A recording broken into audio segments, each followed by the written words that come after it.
Bruno Marchal, mental coach à Montpellier. Aujourd'hui, on va parler de mensonges.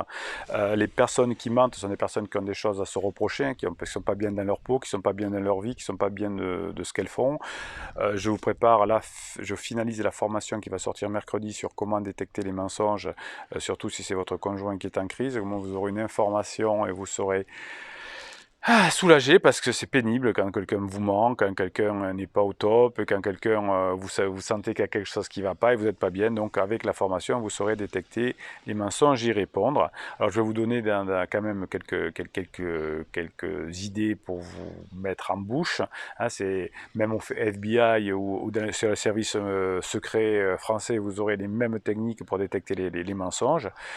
Je vous parlerai de micro-expression du visage. Hein. Par exemple, vous allez voir que quand quelqu'un vous ment, il va furtivement avoir des commissures de la bouche qui vont descendre ici, le coin de l'œil qui va descendre aussi, l'intérieur du sourcil ici qui va se relever, c'est-à-dire qu'il va y avoir un sourire un peu forcé. Est-ce que tout s'est bien passé en réunion?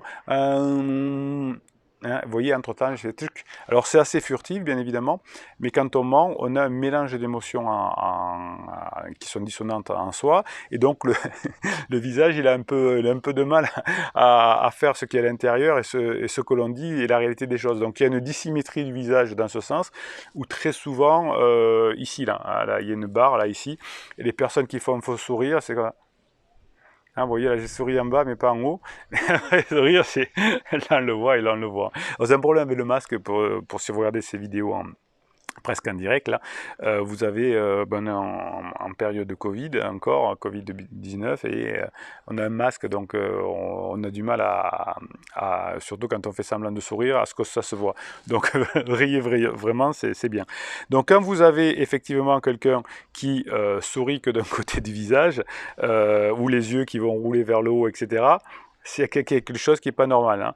Souvent, les personnes qui mentent vous lèvent les épaules ou quelque chose comme ça. Donc, c'est qu'il ne dit pas la vérité. Et là, vous allez poser des questions ouvertes du type mais qu'est-ce que vous avez convenu finalement excusez-moi, je n'ai pas bien compris ce que vous avez voulu dire. Est-ce que tu peux répéter? J'étais pas là, voir s'il répète la même chose ou s'il répète la même chose. Peut-être tu voulais dire un truc, j'ai pas bien compris. Ok. Signal numéro 2, les sursauts ou les silences corporels. Hein, c'est effectivement des choses comme des gestes parasites, le tremblement, le stylo, etc. La jambe qui part toute seule comme ça, c'est un signe de doute que vous pouvez avoir par rapport à la personne. Une personne qui est un rock, qui est un adulte, qui badine, qui fait de l'humour, qui sait avoir de l'esprit, qui sait susciter du désir, eh bien, il a pas des signes dissonants, il est pas nerveux, etc. Donc, posez toujours des questions ouvertes. Mais pourquoi la décision a-t-elle été décalée? Quelles sont les modalités futures? Qu'est-ce que tu veux dire par là? Et vous allez, à force d'écouter, vous allez voir qu'il y a des incohérences. Alors, si votre conjoint est en crise, c'est pas difficile, il n'y a que des incohérences tout le temps. Hein. La vérité du 15h27 de votre conjoint, c'est pas la même vérité que 17h32. Hein, donc, ça change tout le temps. Signal numéro 3, les changements vocaux subis. Dès que votre conjoint ou la personne en face va dans un demi-octave vers les aigus, par exemple, non, non, mais non, non, non, elle vous répète plusieurs fois les choses. Mais c'est surprenant ce que tu me racontes. Mais si,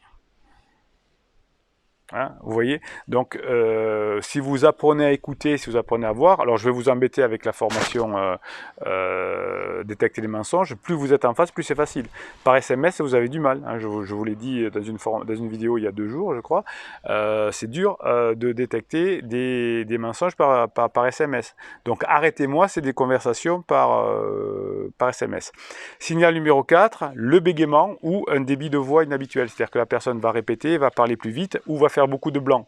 Parce que, je vous explique dans la formation notamment, il faut, pour mentir, il faut faire appel à des différents endroits du cerveau qui sont pas qui sont pas très connectés. Et donc, c'est pour ça que soit on meuble beaucoup, on parle vite, soit on met des blancs pour réfléchir, parce qu'il faut le temps que ça se connecte.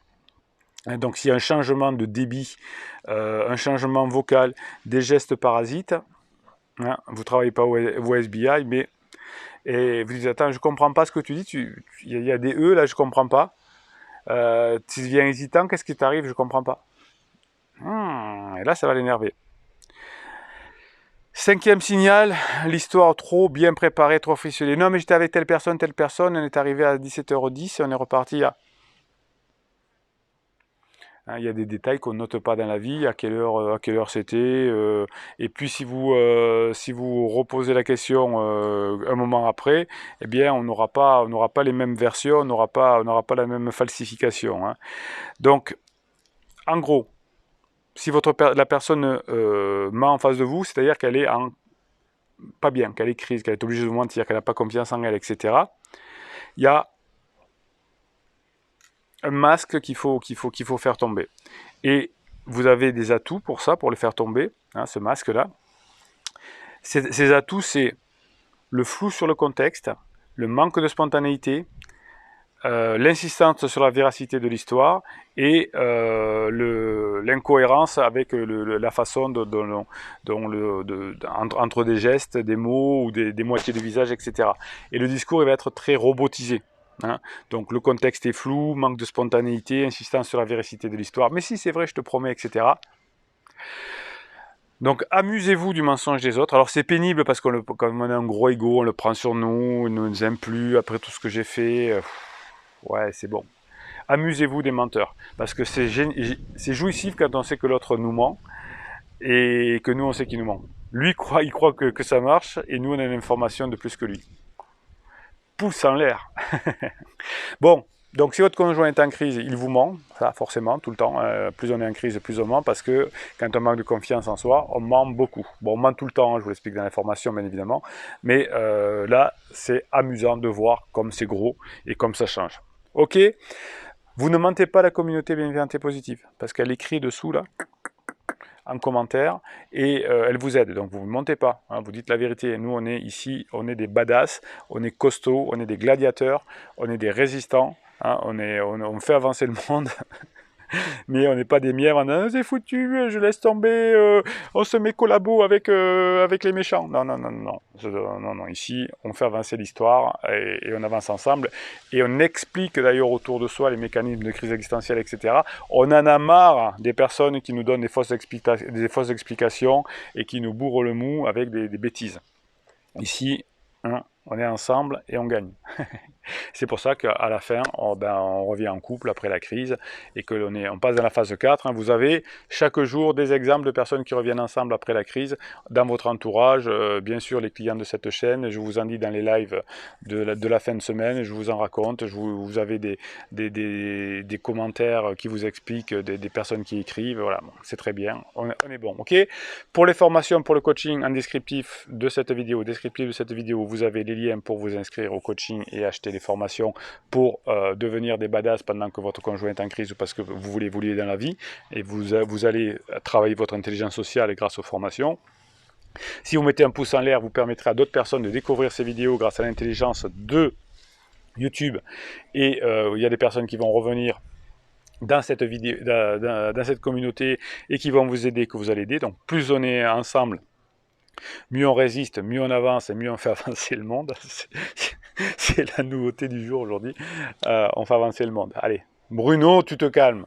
Et puis vous savez que dans cette communauté, on a aussi de l'humour, on avance ensemble. Hein, vous regardez les lives, vous posez vos questions dans le live et j'y réponds.